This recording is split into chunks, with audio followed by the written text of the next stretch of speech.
Am I the a-hole for not lying about my sister's whereabouts? My sister Jessie is married to a man named Kevin. I have no idea what's going on in their marriage, but Jessie once used me to lie to her husband that she was over at my place when she wasn't. I hated lying to him, and I told Jessie to never put me in that position ever again. A while ago, Kevin called me late at night, asking if Jessie was over at my place because she claimed we were having a girls' night out. I didn't know what to say, and when he heard Seinfeld playing in the background, he got suspicious. I got so fed up that I bluntly told him Jessie wasn't with me, and I hadn't seen her all day. Jessie and Kevin are getting divorced now, but my sister refuses to tell anybody why. She blames me and still isn't talking to me. Jessie claims she has a good reason for what she did, and I ruined her marriage. Am I the a-hole? Edit. My cousin Rachel just told me my sister Jessie is an escort and gave Kevin an STD. Today is Thanksgiving in Canada, and dinner is going to be very awkward. Now for the top comments. You're clearly not the a-hole. Sounds like Kevin already has his suspicions if he was calling you, and the Seinfeld theme song was all it took to tip him off. This situation is Jessie's fault and no one else's. Edit. Oh my god, Opie, you read it. That is almost beyond belief. That's going to be the most intense Thanksgiving dinner of all time. Buckle up. All it took was Seinfeld theme song for the House of Cards to come crashing. And STDs. Not the a-hole. Jessie is an a-hole for using you as a cover to lie to her husband. Jessie is an a-hole for not informing you she was using you as a cover. You clearly told Jessie not to use you as a cover. Exactly. She didn't just cheat and lie, and make her sister lie and use her sister as an excuse without telling her, and get angry at her sister when her husband found out her lies. But she put the health of her husband in jeopardy by not using protection. This is a trash human. Just throw them out. She blames me and still isn't talking to me. Well, gee, all you did was tell the truth, that you hadn't seen her. You already told her you didn't want to lie to cover her affair. I think we can probably infer that's what was happening here. And she didn't even pay attention to that. Just used you as a cover without even telling you? She can go pound sand. Not stay home. She wasn't just cheating. She was moonlighting as an escort and gave Kevin an STD. If I were Opie, I would be thrilled she isn't talking to me. Next story. Am I the a-hole for not wanting my mother-in-law to be involved in my pregnancy after the stuff she said to me? Background. I lost my husband to a drunk driver 3 months ago. Ironically, we were on our way to visit his parents to tell them about my pregnancy when the accident happened. I somehow got away with just a permanent scar on my forehead while he died in a hospital 8 hours later. We were able to talk to him some hours before he passed away, and it was not pleasant. My sister-in-law, my late husband's 2 best friends, and his cousin have been really helpful through these times. Sister-in-law has come to stay with me indefinitely, and her husband has been understanding. His best friends both keep dropping by to check on me, and so does his cousin. I never got to announce my pregnancy to anyone. I just couldn't get myself to. The only people to know are the 4 above-mentioned people, and they decided it would be best if I announce it myself when I'm ready. The thing is, my mother-in-law has not been her pleasant self around me. She hates me for being the one that survived instead of her son, and I feel it too. She started accusing me of having an affair with his best friend because he came over too much. Then she accused me of hooking up with his cousin. She even accused me of sleeping with his sister, since she's been at my house so much. We're both straight women who lost someone close to us, and we decided to ban her from visiting me. Some days ago, I finally felt strong enough to announce pregnancy. I individually called up all the close family. Mother-in-law got really excited and all about the baby and asked me when she could come over to help me through my first pregnancy. I lost it and told her she didn't need to be involved with me at all and hung up. This has stirred up many problems in the family, and my resolve might be weakening. I don't want her and her snarky remarks around me during my pregnancy, and I have kept it as brief and to the point as possible. Not the a-hole. I am so very sorry for your loss. She needs to see a grief counselor than apologize to you. Not the a-hole. First, I am so sorry about losing your beloved husband. Second, mother-in-law accused you of cheating on your husband, of sleeping around, and resents you for surviving the crash. You have no need to have mother-in-law in your life at all. Keep your doors/windows locked all the time so she can never barge in. Get a Ring doorbell, and do not answer the door until you have checked the app to see who is there. Ask sister-in-law to rein in her mom, and to tell her that at some point you may be willing to talk to her, But it is going to take a lot of time for you to forgive mother-in-law for lashing out at you while you are grieving losing your husband. Yes, she lost a son. That doesn't excuse her behavior/actions/words. A sincere apology from mother-in-law is necessary, and then you still get to take as much time as you need before allowing mother-in-law back into your life. I want to address a concern I had when you said mother-in-law was suddenly excited at wanting to be involved. Grandparents' rights are a thing.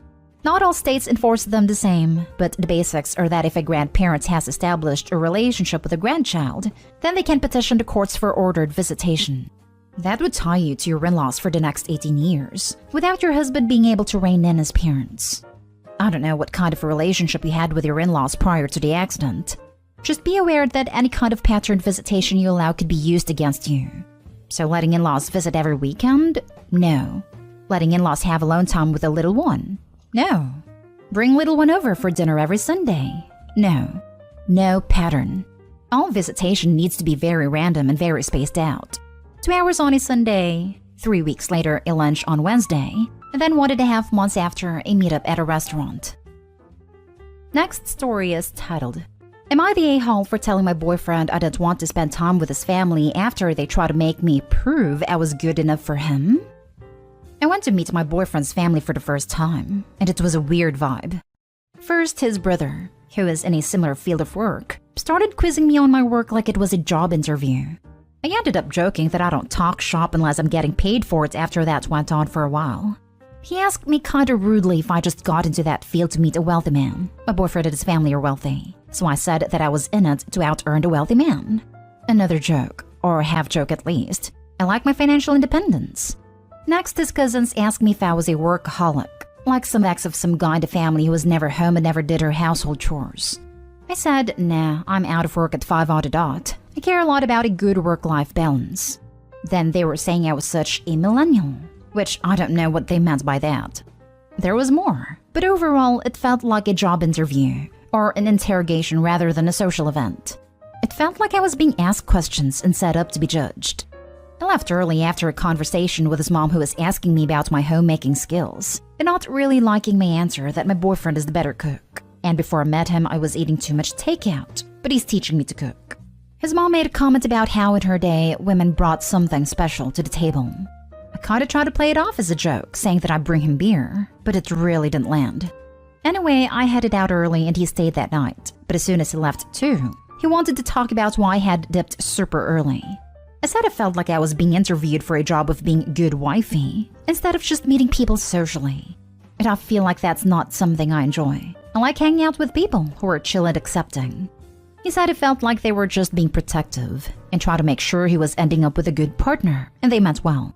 And they are like that whenever a new partner gets introduced, but they warm up to people quick. That every woman in the family had been questioned a bit, and bond over it later on. I said I already know I'm a catch. And honestly, they were disrespecting us both. Me by making judgy comments, and him by not trusting him to pick a good partner himself. I said that I didn't feel like going for Thanksgiving or Christmas anymore, unless some people apologized and agreed to not do this weird hazing stuff again. He said that he felt I was being unreasonable, that I should give them another chance at Thanksgiving. I feel like he's being insensitive and pushing me to go somewhere I'm not respected, again. Am I the a-hole for telling my boyfriend I don't want to go to his family's holidays after they met me, and it felt like they questioned my worth for hours? Not the a-hole. However, while I would consider giving the family a second chance if you are serious about the partner as being able to socialize with them would make life a lot easier, do not go at Thanksgiving or Christmas. That is a terrible idea. His family will probably be more entrenched in their ways and feeling possessive. You might I would, resent wasting a holiday with them if it goes badly. Leaving early would also end up being a big deal. Have a way less weighted second chance if you want to? I would not, because they sound generally sexist, as well as specifically mean. I wouldn't want to deal with that forever, but it is up to you. Not the a-hole. However, his family and he are complete a-holes. His reaction is a look into your future if you tolerate that BS from them, and from him. A lot of them clearly feel superior to not only you, but anyone who wasn't born to their tax bracket.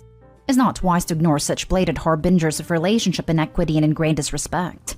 You can do much better. Not at all. And how horrible you had to fend off all their questions/hazing on your own. I hope your partner at least had your back on some of it. Also, you've now clearly stated you are uncomfortable with this kind of behavior, so your partner should be addressing his family that this hazing is no longer acceptable. The women bond over their hazing period? Brr, makes me cringe. I wouldn't go either. We ended up talking to different people all night, so he wasn't really aware until I was like, alright, I'm heading out, and he was surprised. Yeah, like this is some sorority girl crap. They should be more mature than that. Next story.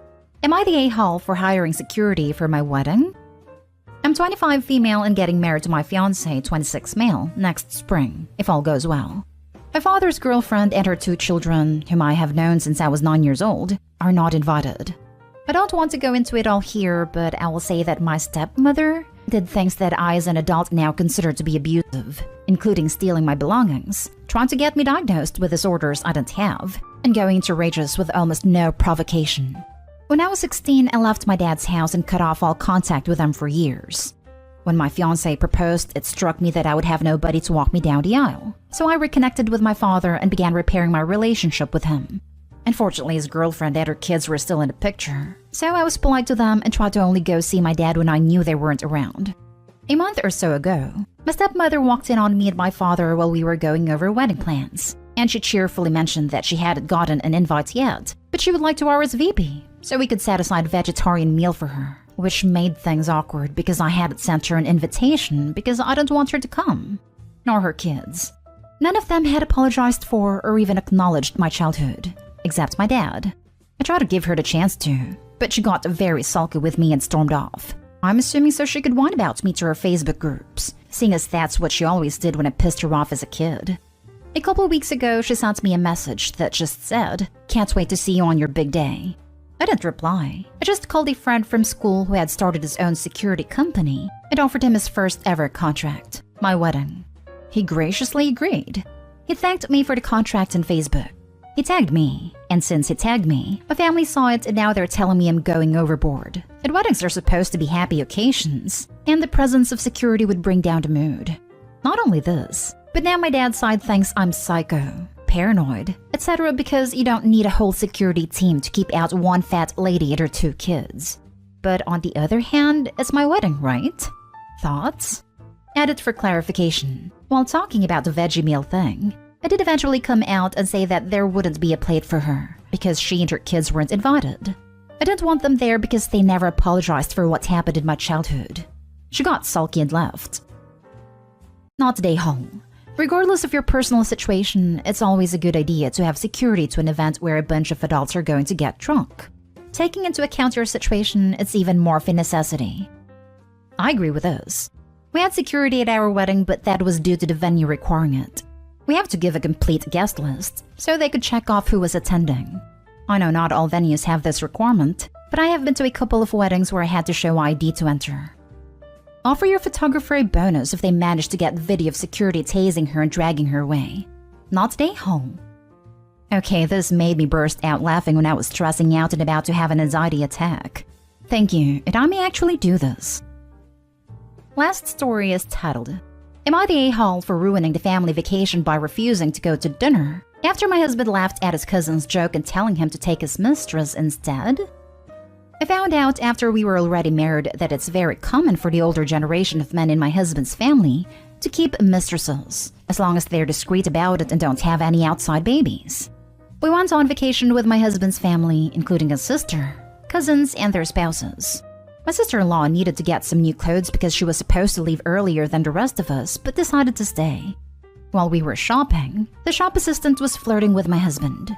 His cousin James made jokes about adding her to my husband's collection of girls in every country, and how he always said a leopard never changes his spots, and that a new marriage couldn't stop my husband. My husband and his other male cousins thought it was the funniest thing ever. I didn't find it so funny, and neither did his sister, who told James to shut up. In the evening, we were supposed to go for dinner, and my husband noticed I wasn't getting ready, so he asked me to hurry up. I told him I didn't want to go. We had an argument where he was saying James was just joking.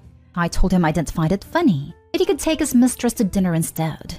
He kept insisting he didn't have a mistress, and that James was just making a dumb joke and he was sorry for laughing, but I refused to budge.